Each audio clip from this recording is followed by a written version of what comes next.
Welcome to this topic video on HTTP requests from our code, not from a browser. So what do we want to do here? We want to learn to make HTTP requests from JavaScript. We want to write code that makes a request message, sends a request message to a server, which will then respond by sending us a response message, right? There's only two types of HTTP messages. There's lots of different options and things like that, but there's just request and there's a response message, okay? I understand why you'd want to make such requests outside of a browser and understand and use a Node.js library to make these requests. Okay, Node.js and browser APIs. HTTP requests are subject to unpredictable and relatively long delays compared to local processing. Why is that? Because we're going out over a network. Okay. Your computer is running at hundreds of nanoseconds, microseconds, fractions of a microsecond speed for multiple instructions. Okay. When we go out onto a network, we are talking milliseconds, usually tens to hundreds. So we are talking about at least 3 orders of magnitude slower than your machine. Same thing kind of happens when you go out to disk on your machine, but the network's even more unpredictable.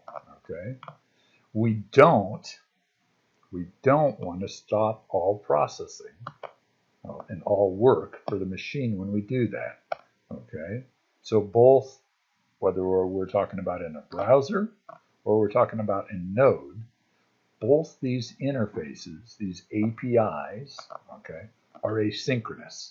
Okay, that means they're going to use that event loop stuff, asynchronous loop that we talked about. Okay, however, these are modern interfaces, so they're both of these APIs are going to return JavaScript promises. Okay, promises, we learned about using them. They're an enhancement over events and callbacks. Okay. Why would we want to do an HTTP request outside of a browser? Well, we might want to automate web queries like screen scraping. We might want to monitor a website to see if it's up, if the server is staying up when we hope it should be. We might, and we will in this class, test our own server implementations this way. And you may be implementing multi-server architectures. Okay, such things are sometimes called microservices. Doesn't matter what you call it, but when you start using multiple servers and such like that, and servers talking to servers, you're going to need to be able to make requests in code. Okay, the other thing is to make proxies. Okay, good. Now, we're going to need a library, or we're going to use a library to make our life easier. Node.js has support for HTTP underneath, okay, inside, okay? That's a little more difficult than we need or want to do, okay? So we're going to use a library to help us out. That library is called Node Fetch. Why is it called Fetch? Well, it turns out the browser, the modern browser API for making requests to websites in code from JavaScript that we will use, okay, is called Fetch. This new, relatively new Node Fetch library looks just like, okay, the Fetch API in the browser. We're talking two different contexts with similar APIs, okay? That's going to help us not have to reinvent the wheel, okay? Or relearn the wheel, okay? Previously, there was a very, very, very popular package called Request Simplified HTTP Client. And it had derivatives that this was an event callback interface. It had a bunch of various promise-based derivatives and such like that. However, now this has become deprecated and along with all its derivatives, okay? So I have updated all my example code, okay, to use this Node Fetch interface. interface. Okay, it's very popular. Okay, it gets 18. Well, this week. Okay, when this is being recorded, it's gotten 18,370,000 downloads already. Okay, pretty good. Now, how do we use it? Well, we're talking about Node, so we need to install this package. So Node npm install --save node fetch. Okay. Once we do that, we're set up to start using it. To do that, we need some documentation. Since the node fetch API is designed on the fetch API, we're going to actually use both pieces of documentation. Node fetch, and for understanding what we get back, the response and the body interfaces, I like the MDM documentation. Okay, so we'll use both. Where we get some extensions, you need to look at the node fetch.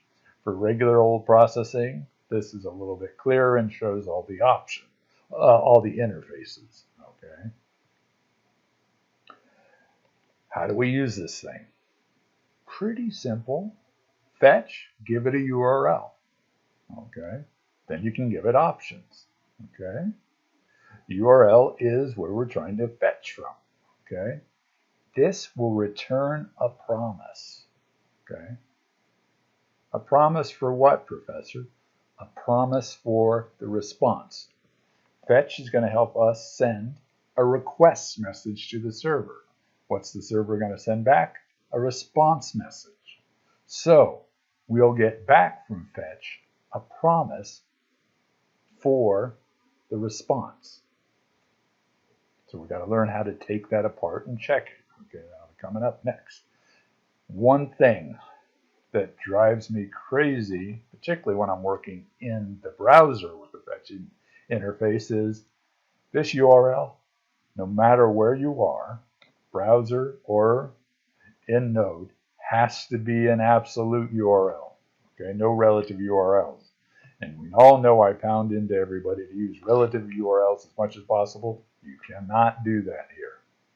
Okay, this has to be an absolute URL. Okay, such as https://blah. Okay, got it. So, what kind of options?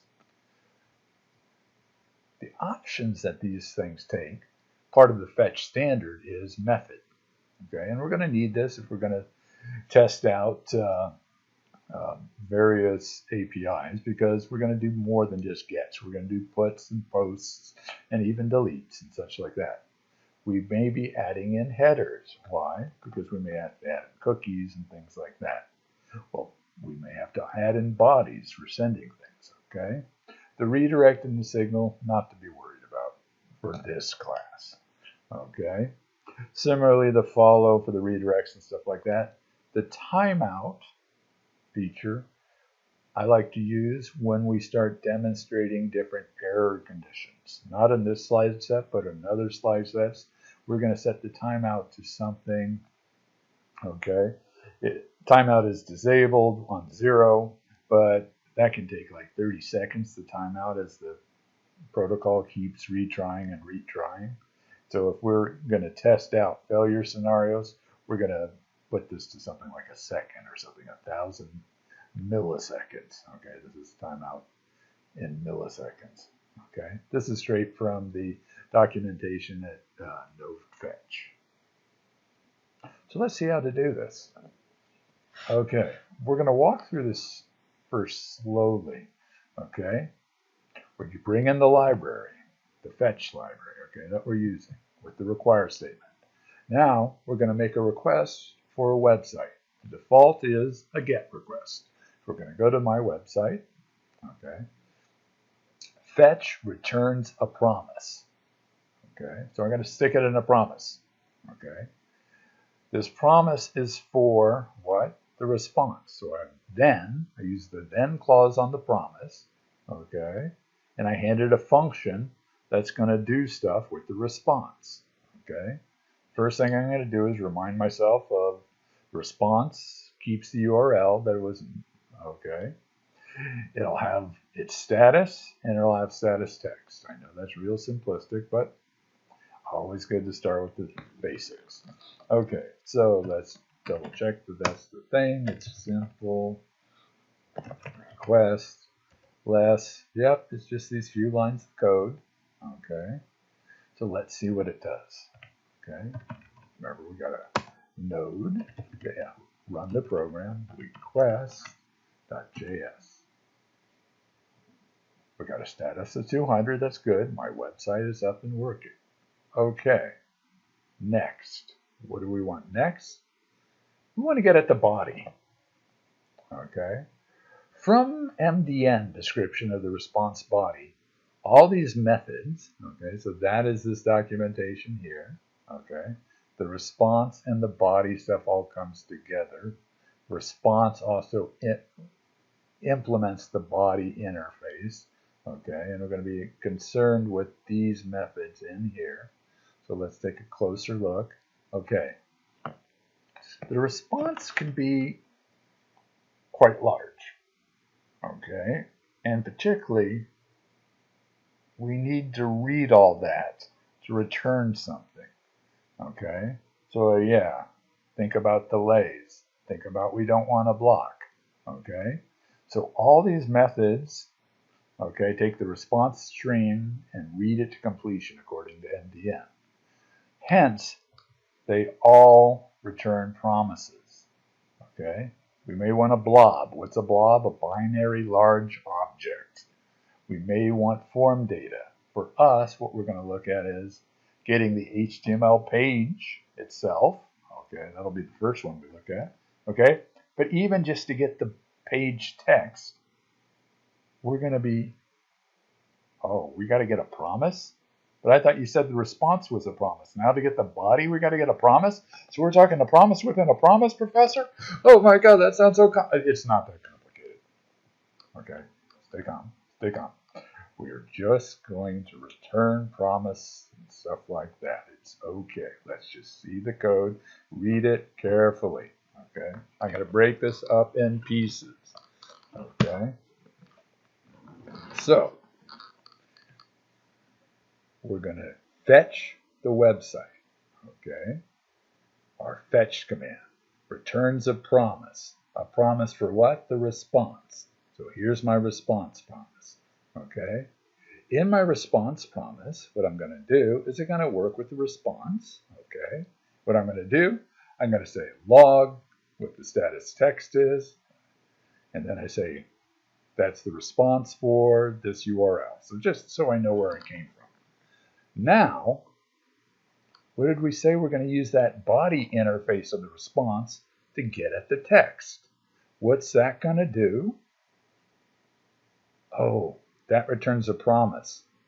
So here, when we're processing the response, we're going to return back a promise. We're not going to process the promise in here, okay, because we'll see why that's not a good idea, okay? We're going to return a promise. Hence, my body is going to become a promise for the body, okay? So what do I do with it? I then it. Yes, my body then function body. Okay, I'm pulling these all out rather than chaining them all together so you can just see it's a promise, returning a promise. Okay, we're returning the promise here. Okay, now what am I going to do here? I'm going to just show you that we got something. I'm going to tell you the length of the body.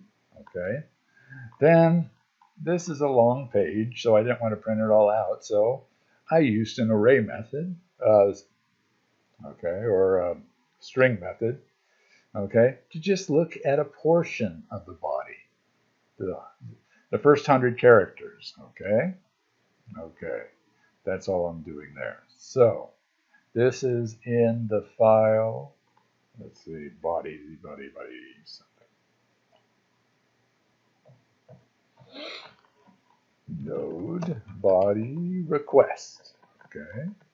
Now let's first look at it. Body request. We see a little bit longer, a promise. Okay. Mostly because of the documentation, the fact that we're using intermediate variables for each promise, just so we get used to it. Okay, now let's run it. Oops. Node body request. Okay, we made the request. The length of the body is it's 10,000 characters. Okay, good we didn't print it all out. Body contents, the first 100. Oh, it's the top of the HTML document, which is what we'd expect since we asked for an HTML document, or the home page. We actually don't know what exactly we're getting. We just kind of sent the request for the home page here. Okay, so not too bad. Okay, what I don't want you to do is this. Oops, sorry, that's fine. That's the output. What I don't want you to do is this. Okay, we start with our fetch call. We can then it to get the response, right? Now, the response, if we want to get at the text, we go response.text. That's a promise, right? We can then that promise, okay, and do some more things with it. Now, why don't I like us doing this? Okay. Don't do this. Return the promise. We are going nesting. We are nesting and nesting and nesting. Okay. It's better to return the promise and then it. Okay. Rather than getting nesting. When we start doing this, we're just starting our pyramid of doom style nested callback type processing. Okay. It's a real subtle distinction. And I know when we first start working with promises, we tend to want to do this. No, return the promise, then it, okay? Then we don't keep getting more and more indentation, okay? I know we talked about promises before, but we weren't, it was kind of abstract, okay? Here we have this one interface that brings us multiple promises, okay? For good reason, to avoid blocking. Okay, but we don't want to handle them this way. Okay. How about getting JSON data? Okay. Easy peasy. Okay. Here's a site of mine that has JSON data. It's got a whole mess of JSON files with all sorts of interesting web search stuff in it. Okay. Here I put in the option just for timeout because this is part of some exercises where I make people particularly go to things that will time out. Okay, so what am I doing here? Okay, so this up to here is the call. Then I'm going to then it, right? Now, what's this terse stuff? It's an arrow function. It's probably not necessary in here because there's no reason to use an arrow function. Obscure syntax, sorry about that. I'm going to look at the response, okay, and I'll show you that code in a second, okay, and then I'm going to return, what is this? A promise, okay, because that's the JSON, okay, so this is the more terse way I would lay these things out. Then, okay, what does this guy catch? The return from the call JSON. This should be an object, okay. This processing in the response, the body interface does JSON, parses the body as if it's JSON, reads it all in, then parses it on JSON. Its result is an object or an array. Okay, so let's take a look. Let's run this. Okay, so this is JSON request. Less JSON request. Okay, fetch. Okay. Here we go. Oh, I took out that one line of look at response. I will update the slides. Node JSON request. Number of log entries, whatever this thing was, 74. Log entry 0, first session of the year. Okay, so we're able to get that information. I will update this text in this slide before I post the slide. Let's go take a look at this though. What is this thing? Can we look at it with a browser?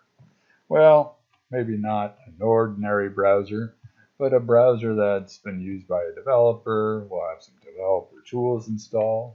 Okay, and so what is this? Wow, that's small. Oh, it's showing me the raw JSON, okay, or process JSON. I can see the raw data, okay. But it's showing me, okay, the raw information, okay. So this is a bunch of JSON data that the site provides, okay. Easy peasy to read it, okay. You just have to use the res JSON, and I'll update this slide for you, okay. What if we want to get all the header info, okay? We can go get that. So here's an example, okay, where I show more typical syntax, okay. I don't save everything into a separate promise. I do my fetch, okay. I then, to get at the response and work with the response, I have a function here that looks at the response, okay, just prints out a bunch of stuff. This down here, I said down here, this stuff down here uses the header interface to see, headers interface, to see all the stuff in the headers, okay? Once again, MDM has this interface very well documented because it's pretty big, okay? So I'm using MDN for that piece of information to get that detail of how to use that interface, okay? What's next? Okay, so I run that on the response. Then I return response.text, the function call, okay? This processes the body and returns a promise, okay? So this kicks us back out. Oh, and then we chain it with another then to look at the body, okay? This is a function that takes the body information, body size, okay? So this is how I generally do these, people do these function calls, and usually we add in catch, okay? Catch to deal with errors, but that's a different slide set where we'll talk about fetch and errors, okay? So let's look at this, okay?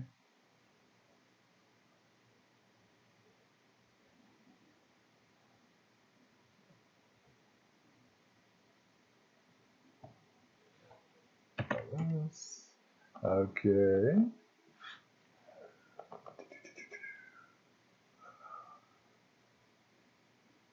And this is Node.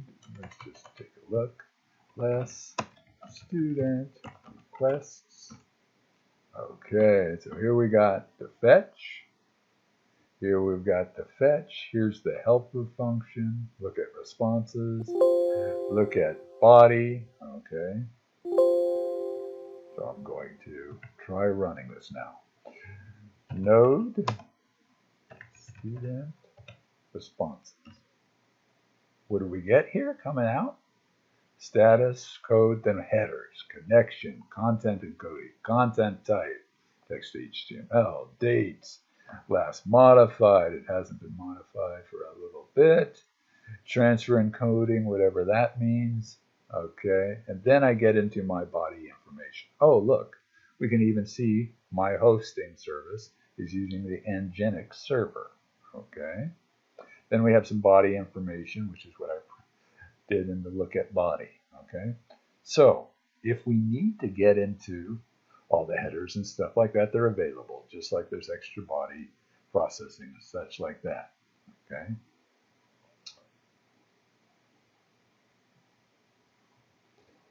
Now,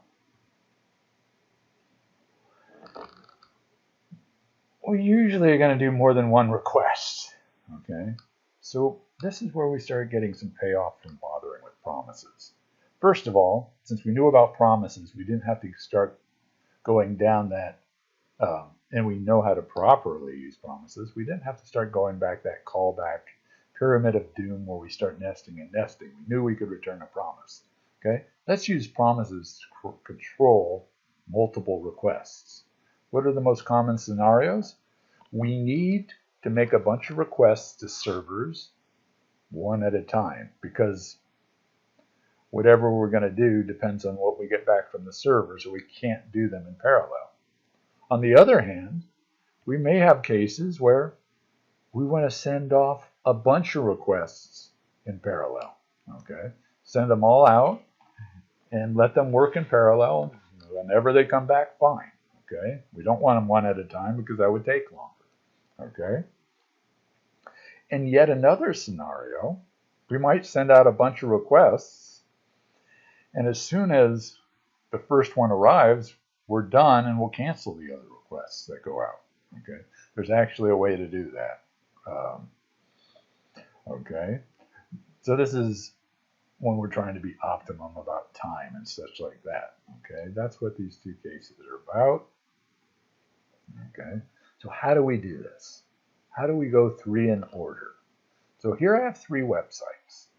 Okay, my website, Google, and Kite West in Australia. Okay, Professor, yes. What's this option method head? Well, the method head, instead of requesting the whole page, just goes to see if that page or resource exists, and such like that. And it'll return information about the resource, but it won't return the entire page. Okay? Because I'm just testing stuff here. Okay? Now, how are we going to put together these things? I had used this example before. Okay, so what I did was I put the URL part and the options parts for each of the different sites. Okay, and I can try different things. So I go fetch, site 1 URL, site options, then response. Okay, I write down some things. I start and get the current time right when I start running the program. Okay. At the time this response comes back, the then gets run. Okay. I record the time, elapsed time, by checking the current time with new date minus the start time and dividing by 1,000 because this will come out in milliseconds. Okay.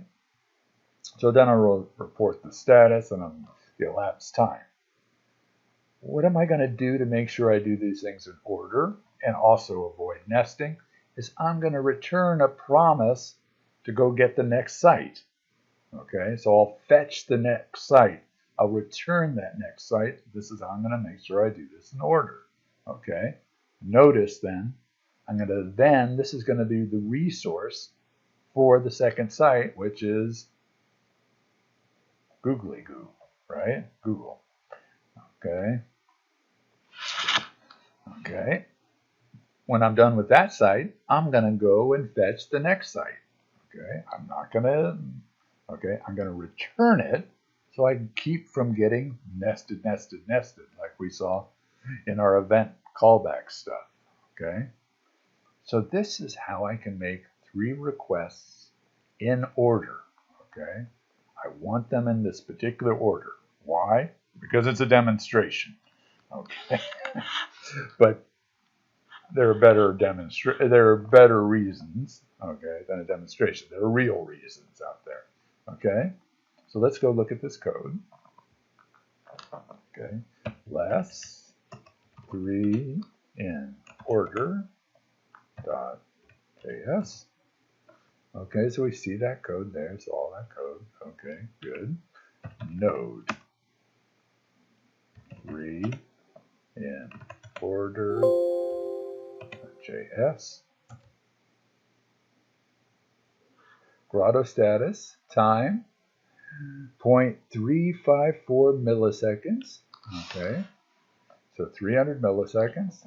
Google took less than 100 milliseconds more, and my friends at Kiteboarding Australia, they came back way later. Wow, that's quite a bit later. Okay, that probably required a number of calls through DNS and things like that to get that, because it doesn't take 2 seconds to get to Australia. Okay, let's run it again. Do it again. That's more like it. Okay. took like less than 50 milliseconds between going and getting to my site, which we see is mine is very plain and simple. Okay, my site is just a regular site on the internet that my computer's well used to going to, so no DNS stuff required. Google came back in less than 50 milliseconds or so, and our friends in Australia, 500 more milliseconds, or 560 more milliseconds. Okay. So the total time was almost a second here, and boy, when we had to go through some extra DNS queries across the world a few times to Australia, we got up almost to 3 seconds. Ooh.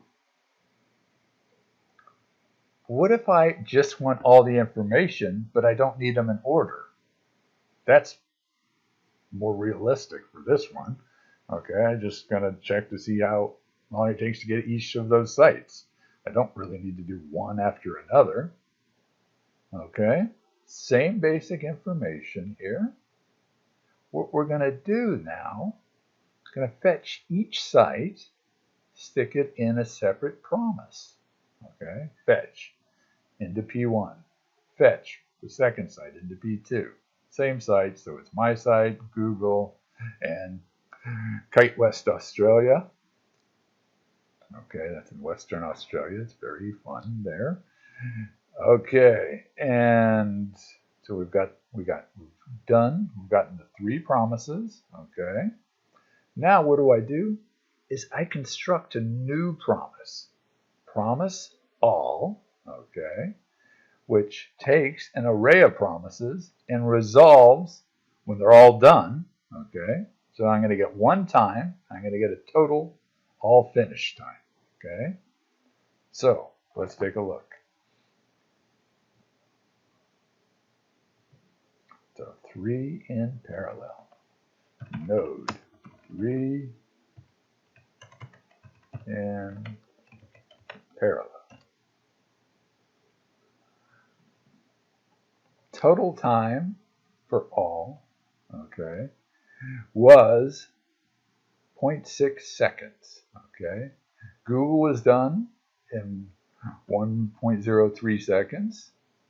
Grotto networking in 0.354 seconds, and kiteboarding Australia was a laggard. It took 0.618. Not because they're slow, they're nice people, okay, but because they're on the other side of the world from me, okay. It does take a while to go through all those routers and all that fiber, okay. What about if we just want the first answer? Okay.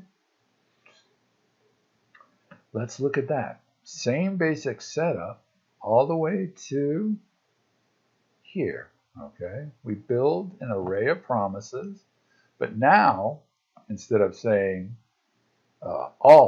promise all, we say promise race. This returns when the first one returns. Okay, because we only care about the first one. Okay. You'll see some of this more used in data centers when they're trying to get responses very quickly. Okay. When you have multiple servers to go talk to. Okay, so let's try this and see what it comes back with. Yes, it's probably fairly predictable. Okay, node 3 in race. The winner was Google. Okay, they are the fastest for me to get to. Okay, Grotto took a little longer, 30. Okay, and our friends in Australia took a little bit longer. Not because they're slow, but because they're further away. Okay. In class, we haven't really talked about async and await, but let's just see how simple this type of 3 in order. Okay. So we saw this where we could return promises with the promises and do things in order. Let's see what happens if we do async await type functionality. To do that, we have to be within an async function. So we have to say async. Okay. So here's this function in order. Professor, yeah. I just say resource. a response, sorry, await. It will put the response into res. Okay. Isn't this blocking? Yeah, it looks like it's blocking, but it's not. This all uses promises underneath. It's just a really nice syntax. Okay. It's like this thing happens, all these other things happen, and then they come back to this thing. Okay. This call happens. This call happens after this stuff happens. Okay. Sorry. I was getting carried away there. Okay. So it's as if we are waiting here for it. However, we are not blocking. The net result is like our chain promises, okay? But the syntax is just easy to read, easy on the brain. Response, await, okay? When we're done there, we'll get that time. Okay, we'll log that time. We're going to wait here for this next response. We're going to wait here for our next response. Once again, this is using promises underneath. It is not blocking our Node.js server from doing other work, okay? Or if we're doing something like this in the browser, okay, it will not prevent the browser from being responsive, okay? Looks like it. It looks like we're waiting here with the await syntax, but no, okay? Underneath is just promises, okay? But this is much easier on the eyes, okay? If you got to do a lot of things in order, I really like this async and await syntax. But we'll talk about that more when we get to it in class, but we're covering requests right now. Cookies. Why do we care about cookies? If we're going to use node-based requests, okay, making requests from our code in Node, we're going to use it for testing, okay? So we need to test that cookies are working properly. And the main thing that we're going to be using cookies is for sessions and logins, okay? So we need to be able to deal with them, okay? How do we deal in with, okay? Node fetch cookies basically says, you know, unlike what you get in the browser, we're going to give you access to the set cookie header, okay? Browser does not give you access to that, okay? Why? Because cookies are sensitive information. But when we are the main people using the cookies, okay, that's okay for us to have that information, okay? It's just when you're in a browser context, people can try and play games with cookies, okay? Security becomes a big concern. When we're making requests in Node, well, we better be thinking about security, but there's nobody else that should be writing. We should know what codes that we're running, okay? So, different scenario, okay? If you need some help parsing cookies, cookies are just text with a certain format, with certain, you know, this piece of the cookie, that piece of the cookie, we'd have a space, we have a semicolon, okay? You can do it yourself, or there's some helpful stuff on NPM, and when I looked at this on NPM, it does this nice basic functionality. I can see 19 million other folks decided. There were 19 million downloads, 19 million folks directly using this library.